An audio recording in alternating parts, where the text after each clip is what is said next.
Loving life. Great. Absolutely. Oh god, he's doing this shit again. He's back.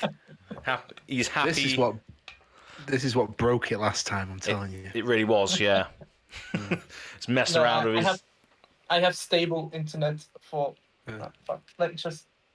What's he doing? Is he popping his lenses in or something? I thought he was popping his own eye out. Yeah. He's like gouging his eyes out. They're making me do Bravo Bros again. Let me just gouge my eyes out. I can actually just take off the glasses for that next time, right? Oh, it's just aesthetics, and it's not actually functional glasses. It's just rims that you're using now. Yeah. The glasses don't actually work. I popped out the glasses. Like Jonah Hill in Wolf of Wall Street. Literally, yeah, that's it. Just wears glasses with clear lenses just to look more waspy or wispy or whatever he says. Yeah. Well, a lot of opticians do that actually. Yeah. By the way, not talking about opticians now, but look at this rat ogre from Blood Bowl. Come on. Oh, it's pretty sick. Yeah. Rat ogre. I used to love those units in Skaven. The rat ogres. Oh yeah. For the old school fantasy anyway. I used to absolutely love them. But They were hot. They were so strong. yeah. Yeah. Okay. But yeah, we're back. We're back with Bravo Bros, and we're probably just going to use that whole intro because I'm recording now anyway. So even the part with Jonah Hill's glasses and what have you. And if you're in the Discord, which I will mention this time because we are on the train of Discord, there's a lot of Wolf of Wall Street stuff going around. Well, there was because it's just such a great film, really, isn't it? Let's be honest. Yeah. 3 hours of absolute carnage. So I have to re-watch that in preparation for Birmingham because we need to get those quotes out as we're getting Larry on the Saturday night or whatever. 100%. 100%. Well, congratulations, by the way, Tom. Thank you. Yeah. What's the story? What's the story? Tell us a story for Birmingham. Well, to be honest, I entered easily about 5 of these giveaways. I don't even know why I entered because I had no intentions of playing in the call-in. I was like, I'm not playing CC. I haven't played CC since ProQuest in Leeds. Why would I bother? Yeah. And then last night I just looked at my phone and it was like, you have a tweet from Red Zone Rogue. And I was like, why is Red Zone Rogue tweeting me? So I opened it up and it was like, here's the winners of my giveaway for a Fable package for the calling in Birmingham. And I was the second winner. So I've had the nod. It's fine. I can go. Awesome. Yep. So instead of doing the Battle Hardened Sunday, I'll just be doing the calling on the Saturday. So on Saturday. Yeah. Nice. Pretty excited. Pretty excited actually. I'm repping Bravo, of course. That's why we're here. Well, I don't know. Well, that sounds like a Missouri player now. Pascal, you have to convince him. That's the episode. We have to convince Tom to play Bravo for the calling. Well, the thing is, I'm also preparing to play Missouri at the moment, so it's not quite the best thing. Well, I've got Bravo built in Blitz because obviously I've been preparing for the Battle Hardened, so I've been doing a lot of games with Bravo in Blitz. So I still have the deck built, and there are Blitz side events. So I'm very tempted just to kind of stick with Bravo as he is, not try and relearn a new Blitz deck. Yeah. And just take something else into the actual calling, and then all the side events. I've got my Guardian tag team of Oldhim and Bravo to take them on. Yeah. So. Yeah. Very nice. That's how to not make friends and alienate people. The common Oldhim deck. Oh, that old classic. Yeah. Fantastic. Yeah, I got it built to take with me. I'm taking home that Figgin law book. That's the plan. That's coming home with me. Was that what the prize is? Is it for that? For the Sunday Commoner event, yeah. Oh, nice. Yeah. So that's a nice law book. It'd be a shame if somebody played Oldhim. Brilliant. Yeah. Okay, but now for the topics of today. Yeah, definitely. First of all, Oldhim is gone. That's right. Yeah. Oldhim is finally gone. The last time we convened was when he was still active, I believe. When we last spoke. Now Bravo is the best Guardian you can play in CC. The best Guardian, yeah, out of the plethora that are available to you in order to play in CC. Yeah. So that's right. It's difficult. It's difficult choosing a Guardian in CC. It's very difficult. It really is. Yeah.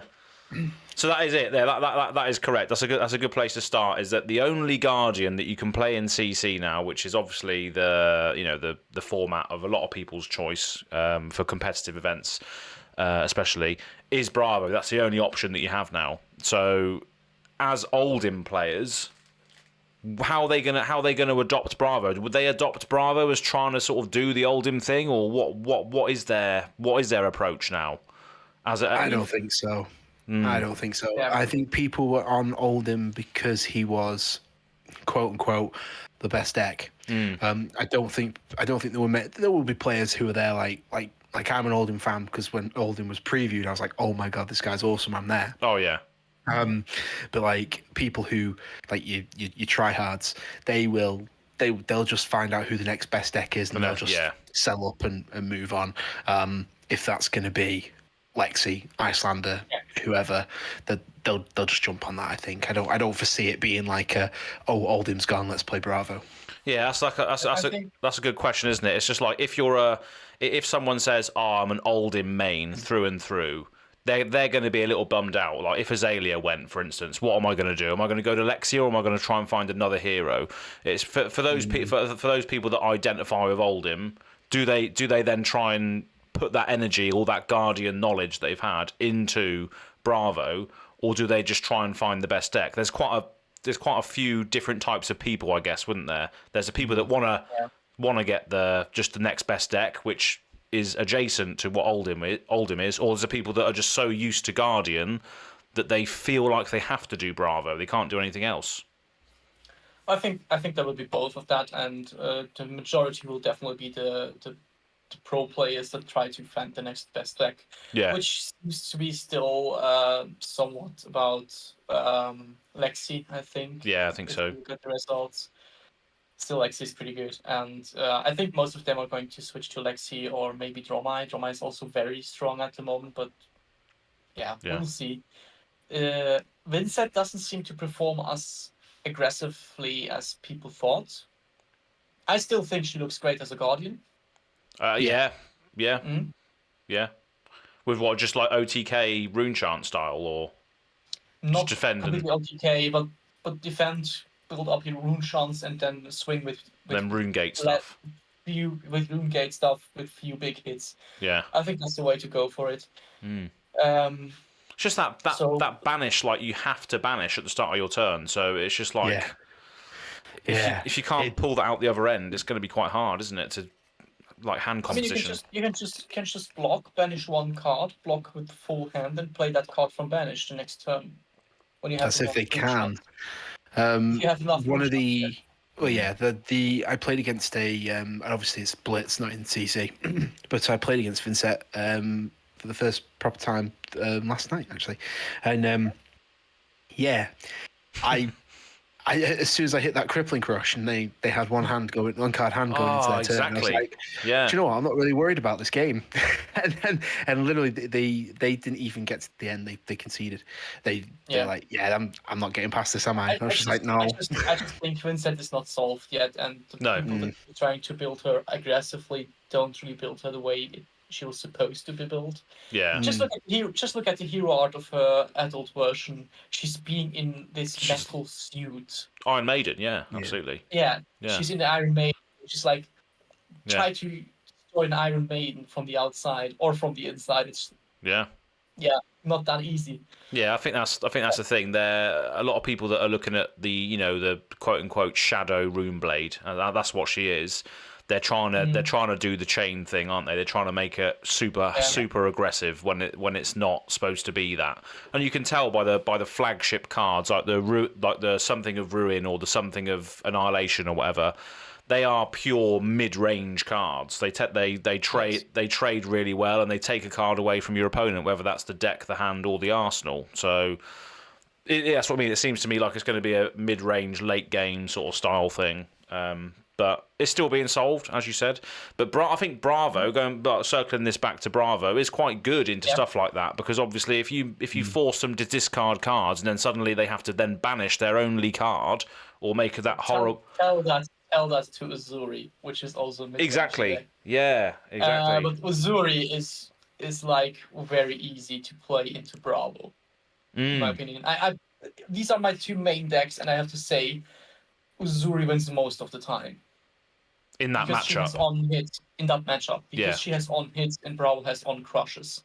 And she mostly can prevent the crush from crushing Yeah. and still have a turn after that with 2 cards. A 2-card hand from her is still pretty deadly. But don't you find that Bravo is not that deadly? But don't you find that Bravo just wins out in the end anyway? That's been my experience. Again, in Blitz. In Blitz, I guess so, because you just need one to have one well-placed crush. Yeah. But to be honest, in CC, not so much, because even with Starstruck, she can prevent some damage of happening, and she can still play a 6 attack after that. Yeah, it's just 2 cards, isn't it? That's all you need. You just need the stealth and the thing. No, after Starstruck, you won't be able to stealth, but normally the game plan against Bravo is just stealth into attack, and block with 2 cards each time. So you're preventing 6 damage, which is none of us, and you still presenting 6 or 7 damage, and Bravo can't really hit back strongly when he blocks with 2 cards, mostly. Yeah. And of course, it's easy to bring her below 20. That's why I said I think in Blitz it should be easier, because it's easy to rush her on the 20.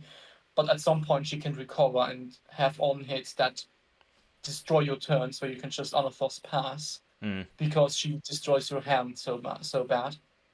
Yeah, because what I found in Blitz is, I'll be honest with you, basically what you've been saying there, but so they'll throw their little stealth attack. I'll block 6. Yeah. They either swap it out for the big attack and waste it, or they don't. And it comes back to my turn, I swing an Othos. Yeah. Next turn, rinse and repeat. But I've pitched 2, one for Tectonic, then one for the Hammer. So they're down 1 card more than I am a turn. They're going down 3 cards a turn, where I'm only going down 2. So I found that it's got to a point where they're like, oh, all I have left is these crappy blue stealth cards, and I'm there going, yeah, I've been pitching my Spinal Crushes on my turn, so have at you. That's kind of what I've been finding in the games I've had. The thing is, in CC, there's more lives to play with, so she can just take 1 or 2 big hits to hit back. Yeah. And she can target your big crushes with her banish and everything. So she can hit, if Uzuri knows what she's doing, she can easily outmaneuver Bravo if the player knows both decks. But the thing is, if Uzuri plays against Bravo and doesn't know what Bravo does, yes, Bravo can just do that and win. But there are possibilities to play around pitch stacking your big crushes in the right order, where she can just say, okay, now I have an on hit that banishes a card from your hand when I can choose the color. And I know that you have a crippling crush because you pitch stacked it. So red. There's your crippling crush gone. That's the thing. That's the thing. Like, and also her daggers are very deadly for efficient blocking. If dagger, stealth attack into switch. It's that's tough. Yeah. I was gonna say, like, when I've played against Uzuri, I always when they attack me, I always think, right, okay, what I'm going to be presented with here is I'm either going to be, worst case scenario, I'm going to lose a card from my hand, or I'm going to lose my arsenal. So I think that is the thing that you have to think about every time when you're getting attacked with Uzuri, is how you can crack back even if you lose a key card from your hand or the key card in your arsenal. If you still got a turn when you lose either one of those things, you can still take that damage, because it's not much damage really. 6 damage is nothing really. Yeah. So if you can follow up with a bigger swing with something else, I think you should be taking more hits to the face when you know she's going to be coming in. Especially if you're happy to lose the arsenal or a card from your hand, even if it's their choice. If you still think you can do something else, it's probably worth it. Well, for Azalea, I definitely agree to that. For Bravo, it depends. If she knows what Bravo is doing and she wants to disrupt the pitch stacking plan, it's definitely also better to just do that, take the damage and hit back. But if she doesn't do that plan and she doesn't know what Bravo is doing, you're actually playing into her favor when you take the damage. Because if she wouldn't be preventing the pitch stacking plan, we could just run the pitch stacking plan and win either way, like Tom said. You can just pitch stack your crushes and attack with Unathos in the first half, and in the second cycle you can just smash her good. Yeah. And if she doesn't want to prevent that, you have to go for that. But then you shouldn't be taking damage in the early game. You should be blocking a lot. Yeah. So I think for me, again, it's nothing really related to Thea, but I don't know. I think, as you know, I played the Outsiders pre-release. I was like, oh my god, Azuri, this is awesome. I love her. I proceeded to spend way too much money buying up the assassin cards to make Azuri. Even bought 3 surgical extractions like an absolute loser because they've now plummeted in value. You can pick them up for like £9 a copy. Really? Is that much? Plummeted that much? Yeah, card market. Jeez, yeah, like wow. £9 a copy, mate. It says me over here who spent like 4 times that. And it's like, so despite the fact I had Mason saying, don't do it. Yeah. Don't do it. And I was like, no, shut up, Mason. You don't know what you're talking about. And yeah, so I think the problem I have is because I've done so much with like Bravo and I've not had much time to do anything else, I've kind of gone a bit cold on Azuri. Yeah. So I don't. Oh. No, I'm kind of just like, nah. It's Bravo's not me better. this time. Yeah, you cut out a little bit there, but what you were saying about Bravo and Azuri, Pascal, you've got a lot of experience in Bravo and Azuri because you're obviously a massive Bravo fan, obviously, but Azuri is also another thing that you're looking at. Why is that? Is there similarities between the two heroes then, or not? I mean, it's basically the same deck, just one has more of the surprise effect than the other. Right. And I think that actually makes the difference between being more or less viable against Lexi, for example. And that's the special matchup that Uzuri is better into than Bravo, and also into Bravo. Yeah. I think if you know what Bravo is doing, you will win as Uzuri, or most likely win. Bravo can always steamroll you, but Yeah. And for Lexi, it's like those frailty tokens just destroy her completely. Okay, so do you run like the frailty traps and all that sort of thing? Yes. And you do, right? And Frailty traps, also the gem, and also of course Codex of Frailty. Yeah. Okay. And those combinations can just end a turn early when she tries to make a very big turn with not rapid fire. How's that called? 3 of a kind. Rain razors. No, not 3 of a. The arrow that gets if it gets buffed, it Bolton has shot. 1 hit of reload. Bolton shot, exactly. If she tries to go wild with Bolton shot and gives a rain razor to Bolton shot beforehand, like rain razor, 3 of a kind, Bolton shot, you can just say, okay, I pitched this for something, or you gave 1 frailty token already, Yeah. and then you give another frailty token through frailty trap. And it's like, okay, your turn is over now. Yeah. It's completely over. You can't do anything else.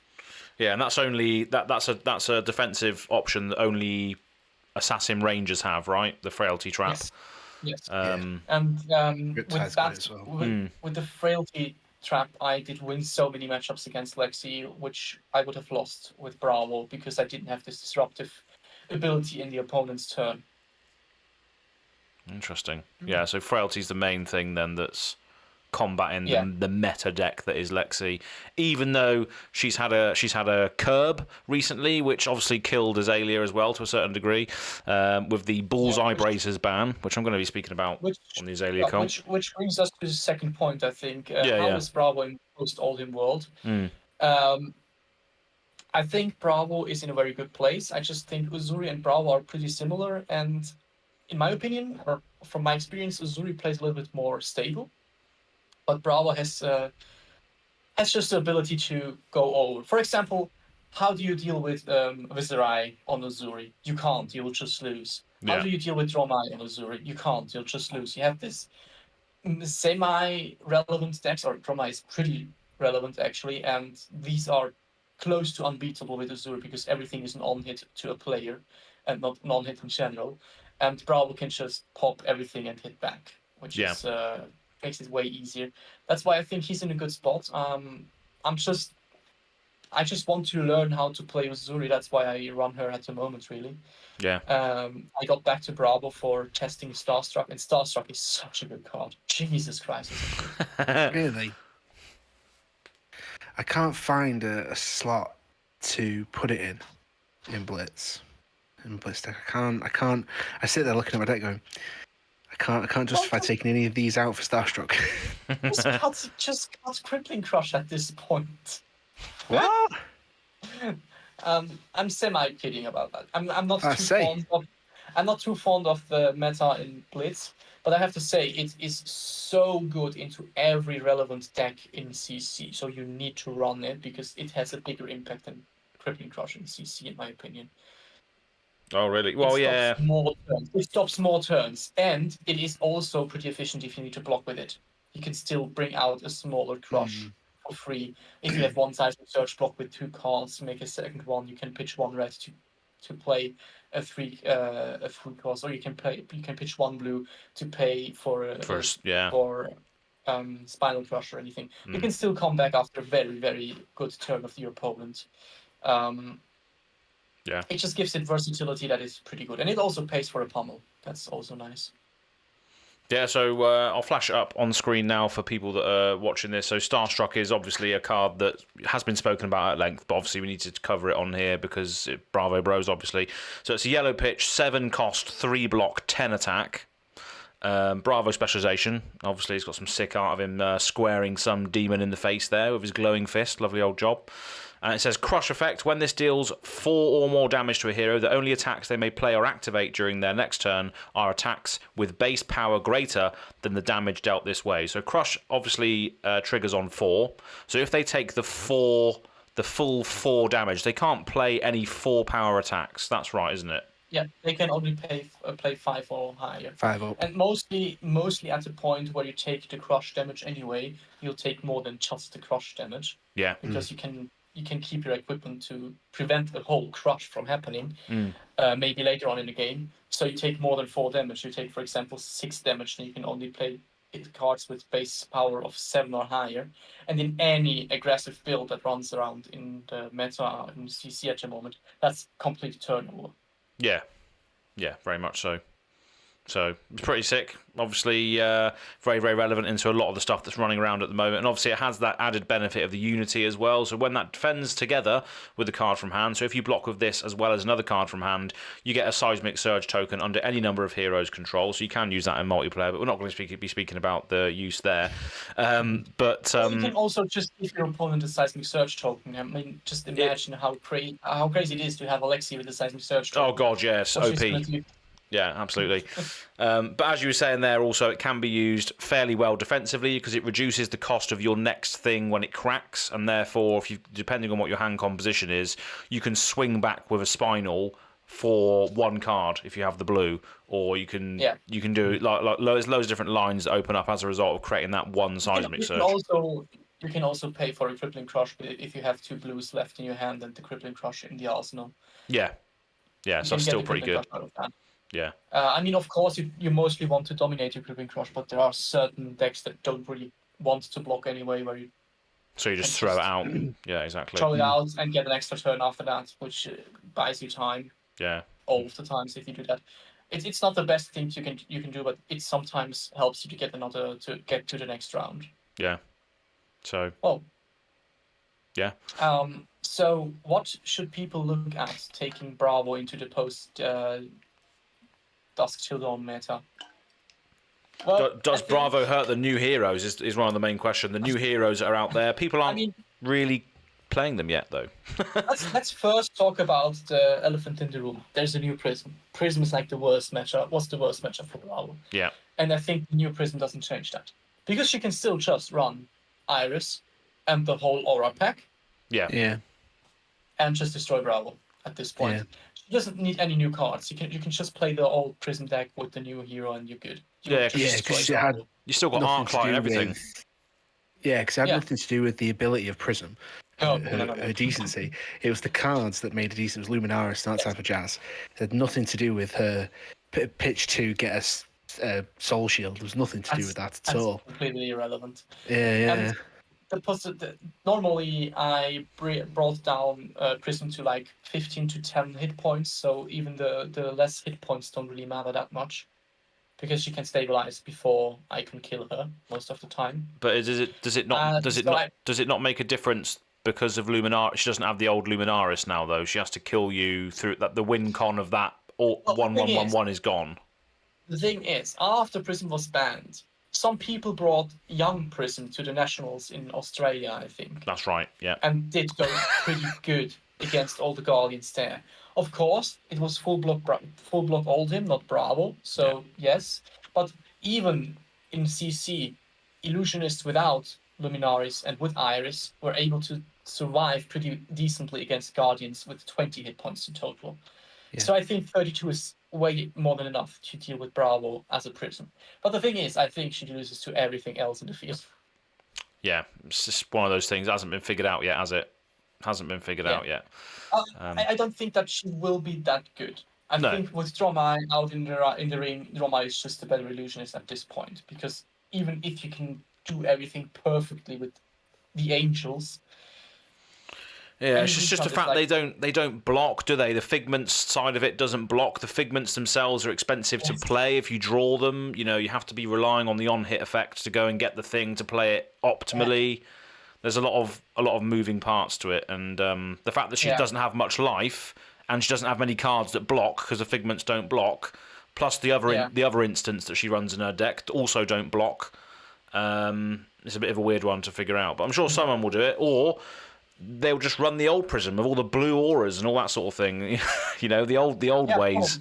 Probably. Also, the old Prism was very, very vulnerable to aggressive heroes, and we have a very aggressive meta at the moment. So I don't think that she has a spot in the current meta. I can see Vincent probably, but I also think that Vincent will have a hard time against Bravo. So Bravo hurts new heroes pretty much, except if Prism is getting relevant, then he just dies to Prism. Yeah. From a separate little thing there, she does still have access to Luminaris in Blitz, so she can just run the old school Prism deck if she wants to. Oh yeah, with less health. But in that sense, I say you might as well just run Prism, haven't you? Yeah. I've not seen many people on Talishar playing it in Blitz.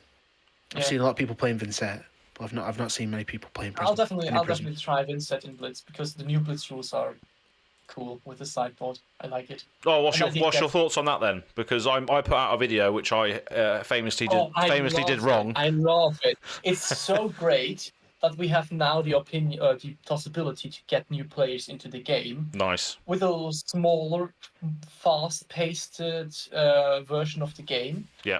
Where we also can teach them how to sideboard in CC, just in a smaller.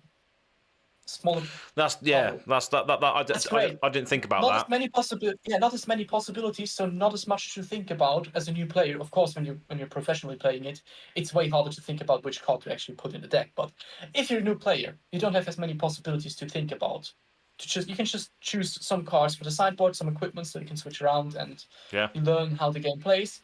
And if you feel comfortable with that, you can upgrade to CC and are not that overwhelmed as before.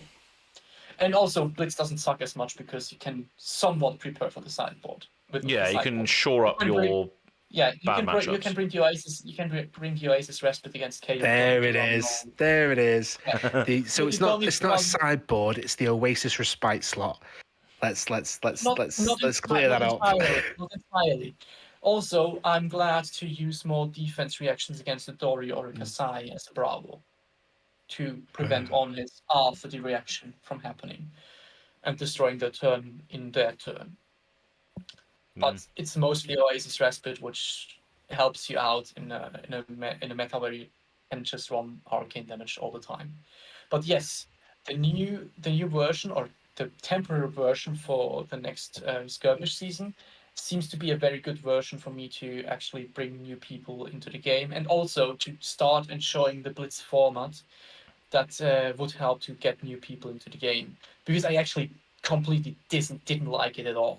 Yeah, but that's the thing. That's the thing, isn't it? It's only a temporary experiment for high level play. It's not even meant to be used for new starters or new players. But it could be Skirmish is a pretty low level of playing, okay? Yeah, so yeah. It's not even competitively ruled or something. It's just a slightly bigger than an armory. I think that's the idea of a skirmish. Yeah, I think so. Yeah. But It's pretty casual still. yeah. So I think it's great, and the people, if you look at the reactions of the community to that, it was through and through positive. I didn't see any negative comment about it. Apart from this man over here. Okay. Well, no. On the OBS, it's Tom to my right, which is why I'm pointing over there. Because you had some reservations about it, didn't you? I do have reservations. I talk about it in great detail with Chris Smith on the latest episode of the Big Boss Book Club, available now on all podcast platforms. Nice. Well, yeah, I don't see a point. I honestly don't see the point. Like you said, it's the Oasis respite slot.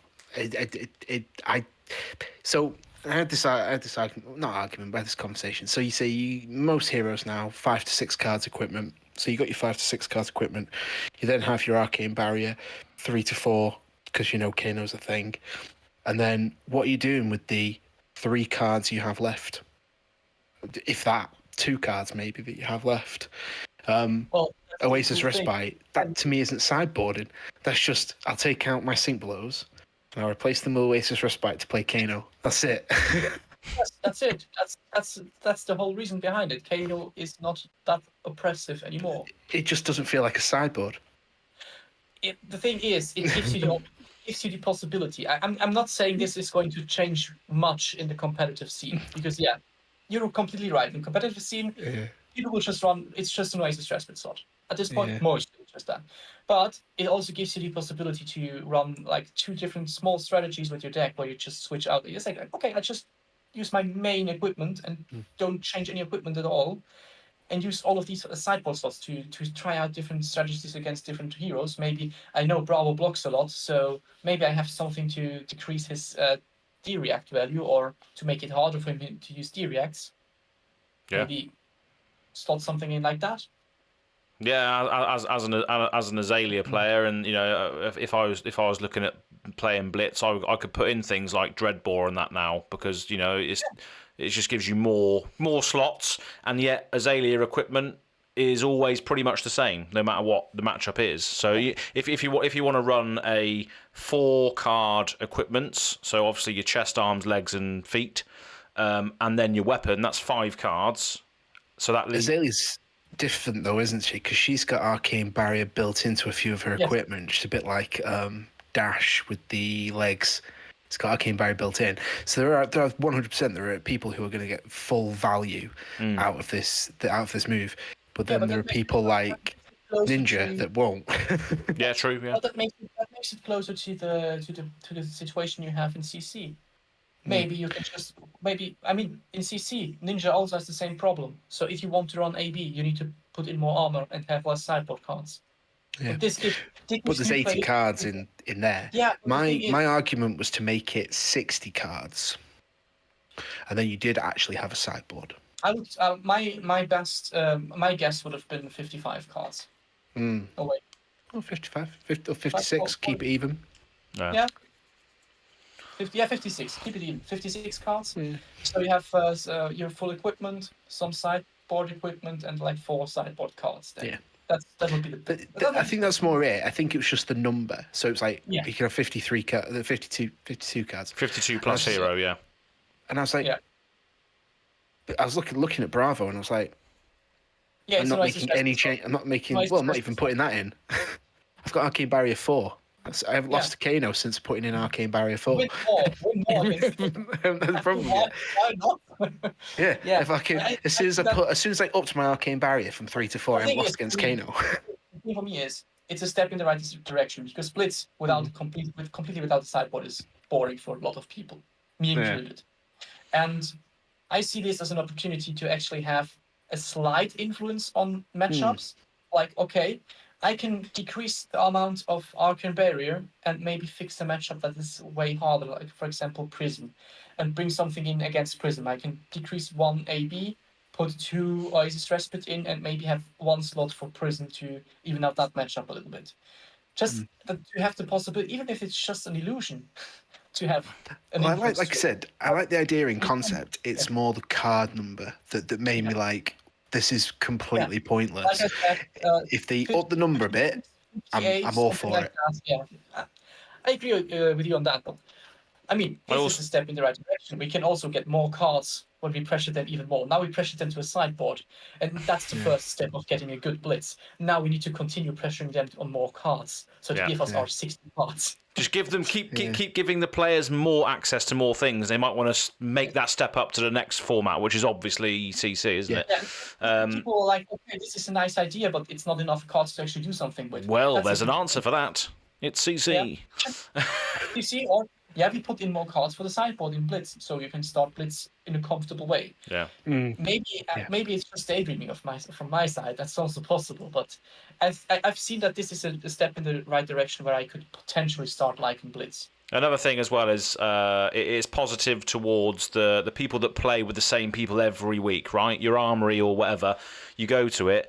I know this isn't really meant to be for armories because it's skirmish season experimentation, but if they do implement this in the future, it just means that if you go to your meta and you got these players like me, for instance, that only play that one deck, they only play Azalea, they only play Prism, at least then in that format you can then start to maybe tech against them a little bit without having to change too much. You can just put these little pieces in which shore that up and make it a better experience, and therefore you won't lose players as a result. So that's also a good. That's also a good thing. Is having your deck be editable to the fact that you can sort of combat your local game store meta as well. If they just banned Kano and Blitz, there wouldn't be a problem. That would be the answer. Yeah, just ban Kano. I would just want a sideboard, just because I like sideboarding. It doesn't have to be effective. I just want to have the possibility. Just want the option. Yeah. Yes. I want 2 Oasis Respites in this little pile on the side. I want that, goddammit. I want it. But that's the thing as well. Like, obviously, we're going way off topic, and we're pretty much near the end anyway. But I wouldn't even include Azalea, for instance, only has 1 AB now, obviously because the bullseyes are gone. Not in Blitz though. In Blitz? Not in Blitz though. That's true. Yeah. But that's the thing. You don't need I don't think you need 4 AB pieces of equipment because the 1 Oasis Respite does the same job that you want it to do. You can only do it once, though. You can only do it once, but that's all you need in Blitz. In the very crucial moment, we will die otherwise, and you can just kill KO after that. Yeah. That's why I have Sigil of Solace. Yeah. Okay. Stick that in Arsenal and just literally Donnelly special. Yeah. Put it in Arsenal and just sit there and wait. And just sit there and wait and keep bonking them with a hammer until the kill turn comes, and then they're in the shit. Well, that's literally what I've been doing with Kano since I upgraded to AB4. Literally, I'll just block all the AB, stick my Sigil in Arsenal and sit there and wait. And then screw on the my turn, mouse. swing a hammer, swing the hammer, swing the hammer. Yeah, and that's it. As soon as you see him going for his tech, you see him, you just go, yeah, I'll activate Sigil Solace. Yeah, gain free life, and then all their maths are out the window. Yeah, that's also a valid strategy without the the sideboard and availability of cards now. It's always a good idea to do that also. But yeah, that is pretty much it. I mean, obviously you've got. We spoke about this briefly, but you're not taking Bravo anymore, are you? You said because you're doing the calling now instead. Because you were going to do the Battle Hardened, weren't you originally? Yeah. Are you bringing Dromai or Uzuri now? I'm bringing either. I don't have any Dromai stuff. Sold it all. Oh. Made a nice amount of money on it. No. I'm either going to be rolling with Briar or Viceroy. Probably Viceroy because I've fully foiled it now. Look at Pascal's face. He's like, what's he doing? Thank you, Toby, from Sigilite Games for doing me a great deal. I don't think that Viceroy is in a bad spot at the moment. I don't care if he is in a good spot, bad spot, indifferent spot. I just love the fact I've got a full foil deck, including Hero now. That's a good reason to run it. I can lend you a full foiled Bravo deck then if you want to play Bravo. Don't be teasing me like that, man. Don't be teasing me like that. I looked at how much it would cost to fully foil for Bravo, and I nearly cried. Yeah, because for some reason E-strikes are $200 each. Well, not even just that, but his specifics, his the crippling crushes and the spinal crushes and foil are sickening the prices. Oh yeah. I got all of them, and I have to order today the Starstrucks in foil since the prices come down now. Oh, they're doing normal. Jim from Fab TCG Cards, you think you might have some? I have put in an order today with him, so we're all good. Oh, I'll order it from Jim then. Yeah, I'll do Yeah. that. Yeah, go and have a look. Obviously, he's supporting a great person. He's going to be in Birmingham as well. I And by the know. way, Can't wait did to meet him. manage to ship a playmat from America to my place. Well, he did that, did he? Yes. Oh. Only for me to taking that playmat back to America to get it signed by him. Brilliant. So all those air miles for a bloody playmat. I used the playmat in my hometown all the time, so it was brilliant. fun. It was used, but he was like, "Bloody hell! I just sent you this playmat." Yeah. For I think he made a very bad deal on my order because he gave me the shipping so cheap that can't be a normal price he normally can normally do. I don't know how he managed it because I wasn't able to order anything from his website because I was living in Switzerland. I see. Right. Okay. I want to support you, but somehow I can't. Can you just make it a more expensive shipping so you don't have to pay for it, and I'll just cover it because I want to support the shop? Yeah. He's like, yeah, I'll handle something out. Just take the shipping twice and it will work. I was like, I cleaned up the rest of what I needed for Shadow Rune Blade. So good. even though I noticed you've got Vincent, so if that's going, I'll have it off you. Oh yeah. You can just have that. I don't need it. So I'm never going to use it. So why not? Go nicely next to my Marvel Call Foil Nazareth. It's not the shiny hero you might want, but it's still the thing. But so yeah, we got all sorts coming up. Obviously, the calling's going to be good. So going to be interesting to see how the sort of Go Again Gaming crew do. And if you haven't checked out our Discord already, make sure you do that. Links in the description box below. I remembered this time. Wahey, lovely old job. So yeah, all that's will be in the description box below. But what else is new? well, we have tokens. I think something like that's right. We have some artwork. That's right. Yes. So yeah, as you can see right now as well, obviously our faces are on the call. But if we just switch over to this screen, you'll see that there is a lovely Seismic Surge token flashing up in front of you there. I'm going to pretend I can see it. God, that's sexy artwork. Oh, it's brilliant, isn't it? That's it. Just pretend. You can see it. You know what it is. Yeah, we know what it is. It came out so great. Yeah, it's quality. It's the same. Yeah. It's the same artist that I use for all the other Go Again Gaming stuff. But it's just great to see Bravo and Valda back to back there and on a Seismic Surge token. And I believe also you got a sleeve done as well. There it is. Look, it's coming up slowly. let me just change back screens. There it is. There we go. We've changed back. So yeah, there's a Bravo Bros sleeve, which looks pretty sick, doesn't it? Dragon Shield. Of course, yeah. Yeah. Yeah, I get some from those as well. They're so great. They've come out absolutely fantastic. I mean, that artwork is I mean, I've already said it, is spectacular. We've got the Bravo Bros logo on there, courtesy of you, as. And yeah, it's just absolutely gorgeous. And Bravo is in them. He is sat in them. He is ready. He's ready to go. Ready to go. Absolutely cracking. I think they do a great job on the custom sleeves. Oh, they do. Yeah. It's just a shame they're so damn expensive that we couldn't buy them and flock them. Yeah. Without charging people an absolute fortune. Yeah. It's a bit of a shame. Like, I know there's a few people out there that have sort of exclusive deals with Dragon Shield, like to have their own sleeves and stuff, and they get them at a very, very much reduced price to then sell potentially for their own stores and that. But yeah, for example, Team Dragon Shield. Yeah.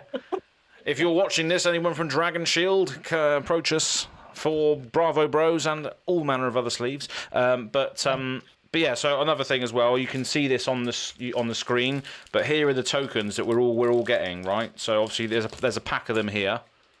So these ones are Pascal's ones. Look, D-React on the back. So you got a whole pack there, look, of tokens. Then we got the Big Boss ones, exactly the same artwork on there. Obviously, you got a Big Boss on the back there, look. Wait. And then obviously there's mine with the Go Again Gaming on the back.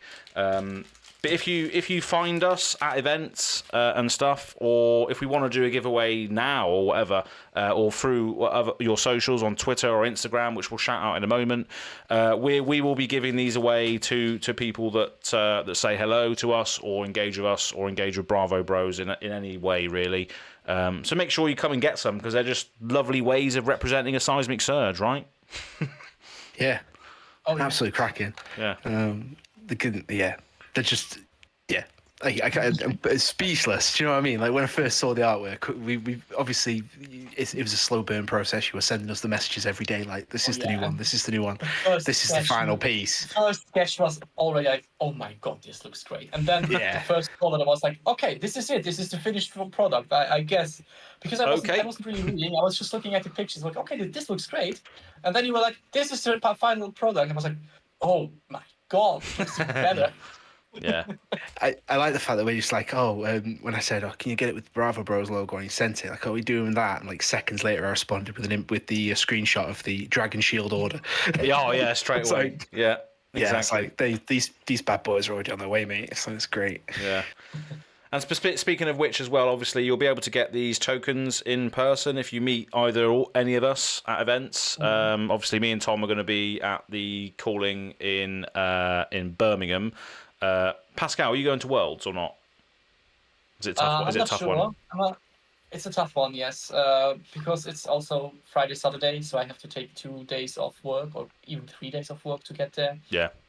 The timing is a bit iffy, and I also have to say side event sealed, because I'm not going to play at Worlds because I don't have a PTI or Worlds invitation, because I won't be able to go to the Nationals anyway. Yeah. Because my boss is going to be in the in vacation that time, so I can't take the Saturday off, and it's a 2-day event in Switzerland as well, which is great. I really love the fact that we have a 2 days event with draft and CC, because it's the first time we don't only have a 1-day event. Yeah. The last 2 years were 1-day events, which is CC 6 rounds in tops. Now we have 2 days with 9 rounds CC and 3 rounds of Blitz, I think. No, not Blitz, draft, I think. Yeah. And after that's the top, which is it is. I feel respect to Switzerland now. Good. From LSS. So we have a proper nationals now. Sadly, I can't join. I will be there at the PTI event, I guess. Probably we won't be able to do some coverage. Otherwise, I'll do the coverage. But seems to be hard to do. I looked at with a local game store that runs the event, and he said it's going to be pretty hard to do with cables and everything. I don't know. Yeah, I mean, yes, yeah. If you can get it set up, it's always worth doing, because people always want to watch these high level events, especially in other countries. But I have a friend who has the setup to stream. Nice. Stream set and everything, like 4 cameras to switch between rounds and everything. Yeah. But we also need to have the clearance from the TO. That's right. We can't just do it. Yeah. And he said, since he just rented the place together with another company, it's going to be pretty difficult to make it legally acceptable to do. So yeah, a bummer, but I'll definitely be at the event and maybe just keep people updated with tweets or something. Yeah. Speaking of tweets. Oh, look at that! He's a natural at this now. The segue master. Segue. Yeah. So yeah, speaking of tweets, speaking of socials and all that good stuff, obviously you can find us on all the platforms. So obviously there we go. Look, nice little. Oh, but they're in the Big Boss Book Club one. Why didn't you bring the logo of the Hive Social? No, yeah, you know, I left that out, mate. I was just like, nah, he can't be saying this at the end of every episode. Still, I've been saying it at my own podcast as well. He just loves it. I'm social. It's like I keep checking. I'm still on account. Stop checking it that regularly, because I did Hive something yesterday at him, and he didn't react to that. Oh, there you go. Yeah, I did as well. Like, I think after the last Bravo Bros episode, I just typed on Hive anal, and nobody. No. But my social was somehow just broken. I couldn't react to it. It just was getting fail messages. I think Yeah, sorry, Hive, but I think there's a new thing going around, isn't there? Like threads or something like that. And I'm just like, nah, CBA. If Twitter dies, it dies. Fuck it, Yeah. Okay. That's why I do everything on Instagram. Yeah, Instagram. Yeah, it's always a good shout. But if Twitter dies, it dies. I'm very active on Instagram. Yeah, I'm not. I'm completely the opposite. I'm just not on there. Just liking my posts. That's what I'm just liking his posts. I'm not liking any other posts. Just his. Whenever his post is on top, I'm like, okay, I like it. Bravo bros supporting each other. Lovely old job. Fantastic. But yeah, so type anything in. I'm just liking the posts. Yeah, you just like whatever you want. Just like me on Twitter, that is. Yeah. Yeah. But yeah, so we'll go around the table. So yeah, as from Go Again Gaming, you're watching this on Go Again Gaming, but if for whatever reason you haven't followed on Twitter, make sure you go and do that because there's raw thoughts and stupid photoshops all over the place. So make sure you go and do that. Go Again Gaming AZ, and that's pretty much it really. You would have seen it on Go Again Gaming if you're watching this. So I'll throw it over to Big Boss, who's on my right on the thing. Left on the screen. Yeah. A Big Boss Book Club on Instagram, Big Boss 010 on Twitter, Big Boss Book Club Facebook, and of course, don't do social. I release a podcast every Monday 9 a.m. UK time called the Big Boss Book Club. Get it on all podcast platforms. Please give the show a like, a follow, a subscribe, leave a comment. If you leave something that's ridiculously horrible and every type of phobic, I will read it out on the show because that's the type of thing I like to do. Oh yeah, easy. Yeah, good idea. If you do follow me everywhere and let me know, I will send you exclusive content in a clear brown paper bag just with a hazardous sticker on it. And maybe a seismic surge. Maybe a seismic surge token. Any and all support is greatly appreciated. Thank you very much. Yeah, exactly. Fantastic. I'm mainly on Twitter at SufferOne. I also have a YouTube channel which is very inactive in the last time because I didn't find the time to do stuff. But I finished cutting the. It's not Birmingham. Not in San Jose. God damn it.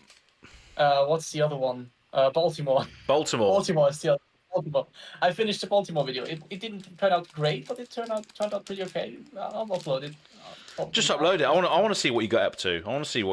So just upload it now. Just upload it. I'll press upload right after this episode. There we go. So yeah. Exactly. That's the thing as well. Like if you got a channel, if you got content, if you got videos of whatever event, people are going to want to see it that are just close to you anyway. So yeah, that was my one of my whole points about the burnout thing. Like everyone was going through burnout at some stage with regards to content creation because that's just what happens in card games. It's like this, goes up and down, especially when there's nothing happening. Just put out a video for the people that like you and follow you for your personality, and you'll still get nice comments, and you still make someone's day if you do that. So, he's popped in and out. There we go. I right-clicked something and I just wanted to put the right click away, and that happened to be right. And it just disappeared. But yeah. But yeah, just get a video out there. People, at least one person will want to see it. That is pretty much it for today. So thanks everybody else who's joined us today for another Bravo Bros. It's been a while since we did one, and hopefully we can keep up the schedule a bit more. But that's pretty much it, really. So, cheers for joining us. See you next time. See you next time. #Bravo Bros. Yep.